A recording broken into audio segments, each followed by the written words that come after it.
সমৰ্থন কৰিব লাগিব। ৰাইজসকল, বিজেপিয়ে কি কৈছিলে 14 চনত? 2014 চনত যেতিয়া অসমত বিজেপিয়ে প্ৰথম ইলেকশ্যন জিকিছিলে, তেতিয়া বিজেপিয়ে কৈছিলে যে কংগ্ৰেছে আপনাদের বাড়িতে একটাই মানুষ সে পাঠ করতো, নেতাজির পাঠ করতো, সে নরেন্দ্র মোদীর অবস্থান। মহাশয়কে অনুরোধ করছি, শান্তি সিংহ মহাশয় তৃণমূল কংগ্রেস জায়গা দিয়েছিল ইন্দিরা গান্ধী। লেগেছিল এলপিজি সিলিন্ডার, গ্যাস সিলিন্ডারের দাম 400 টাকা হতো।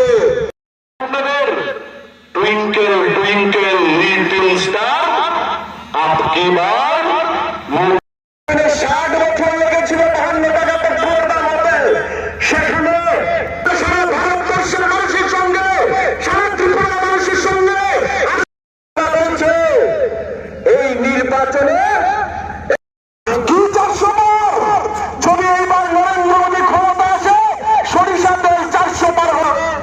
তখন নরেন্দ্র মোদীজি বলছেন আমি আপনাদের জন্য রাম নিয়ে এসছি। 2024 সালে 23 সালে নিজের অধিকারের জন্য আন্দোলন করতে হয়েছে। আপনারা জানেন সরকারে আসলে কংগ্রেস আমল থেকে জিডিপির ভোট আরো বেশি হবে।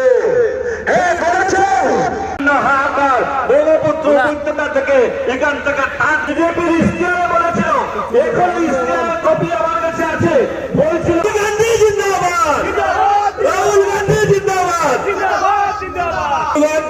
আজকে এই মুহূর্তে আমাদের রাজ্যিক সভাপতি এসে পৌঁছেছেন।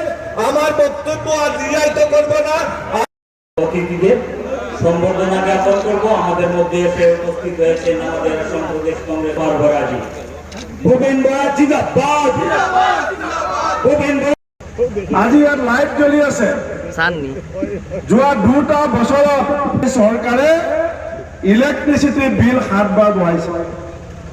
ইলেক্ট্ৰিচিটি বিল 7 বাৰ বঢ়াইছে। আমি 16 তাৰিখ 26 তাৰিখে আমি ভোট দিয়াৰ